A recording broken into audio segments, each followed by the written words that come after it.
How you guys doing, and welcome back to my channel. Today I'm going to be doing a review of the Jeffree Star Beauty Killer palette. So this palette first launched I think a couple of weeks back. I got mine on Beautylish and it retails for $45. This is how it looks like. It looks like this. It comes with another packaging, just a random dark pink box. I actually threw it out in the garbage. It's a very hard and sturdy box.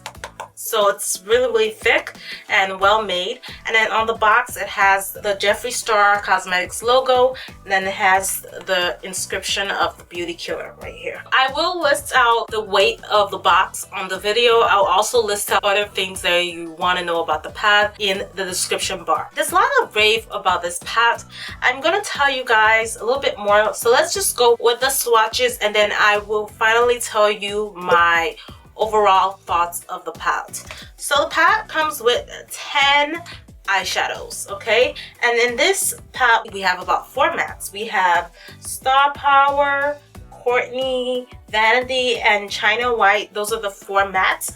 And then we have about 5 metallics, and then we have a glitter. It's kind of like a matte with glitter infused in it. So I will talk about the shades as I go with the swatches and I'll let you know a little bit more. This Star Power is one of the shades that I feel like it's one of the most hardest to work with. I actually have it on my transition area and it is so hard to blend.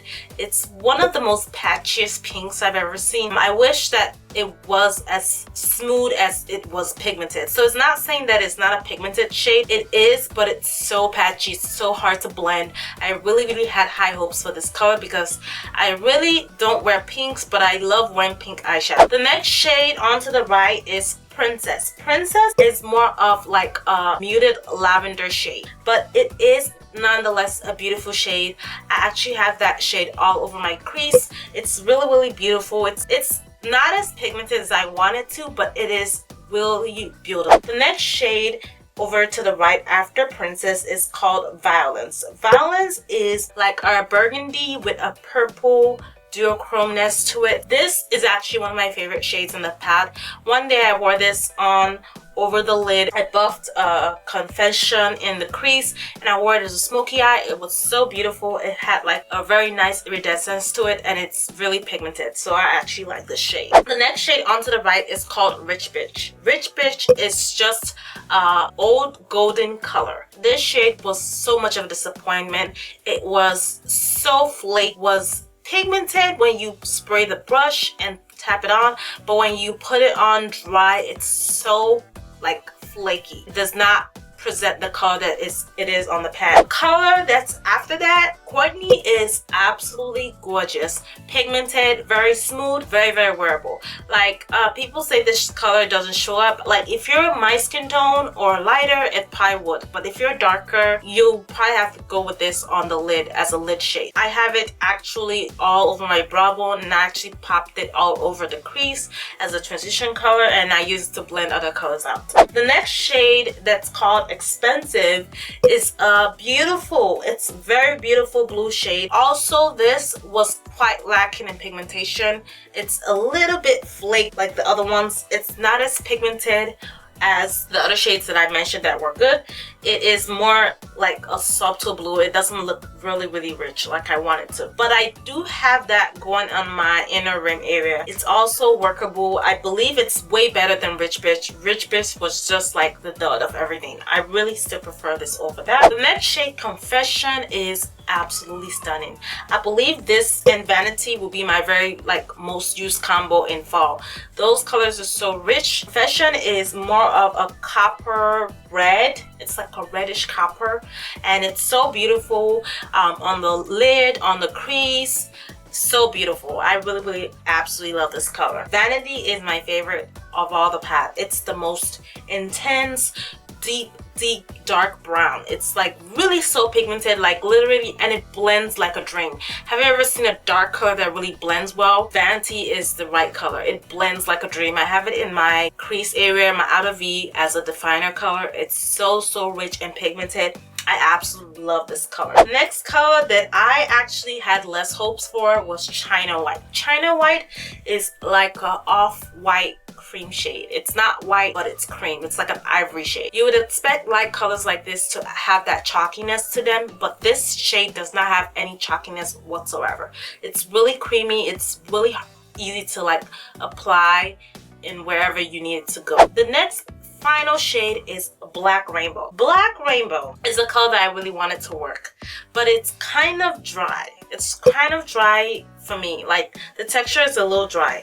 And then the other thing that really annoyed me with this shade was that once you pop this in your crease or wherever you're trying to do it with, the glitter goes away once you start blending. The only best way to use this shadow and have the glitter to actually show is if you're actually doing a smoky eye. So if you're just doing a smoky eye and you want your lid to be this color with a black base, it will look perfect. But trying to put this in the crease and trying to get that sparkle to show, it's not going to show. Once you're done blending out, it's gone. So that's the downfall of this shade. But overall, it's still an intense black. I would not say that it's not intense. It's really intense. It's just that, I mean, the sparkle does not transfer to the palette like what you want to do in your eyes. So that's the only thing that I see in this. So I kind of gave you guys pros and cons already. I will give you my overall opinions of this palette. Is this palette worth the $45? I would say I've seen better. I've seen better palettes. I've just got the Anastasia Modern Renaissance palette, and I believe that palette is 10 times better than this palette. And that palette should have been worth more than $42. But this one, I believe, can skip. Like, because a lot of the shades, I believe that they should have worked, did not work. So at least 4 shades out of this palette are like not really the business out of this palette. If you're just like a person that likes colors like me, you can get the palette, but I believe like the pigmentation and some of the shades should have been worked hard. When people actually started doing their reviews, it was so overhyped that I kind of thought that maybe this palette might be overhyped. I just got it just to see how I feel. And if I was to give a point on this palette, I would give it a 6.5. So yeah, I shaved off a couple of points for the fact that the consistency with the palette is not throughout the whole palette. So that was one of the reasons why. And then the pros I want to give you guys is that it has a nice decent size of mirror. And then the other thing that I didn't like is that the palette can easily open. Like the magnet grip right here is not really tight. So imagine if you had this in your bag, it could open and then shadows could crack. So I felt that they should have had some kind of really nice clutch to it where, you know, it can't open like this. So that's another con that I have with it. If you guys want a tutorial on this look that I have on, I actually did a tutorial on this look for you guys. That's it for my review. I hope you guys enjoy it. If you guys enjoyed this review and you would like to see more reviews, make sure you hit that like button.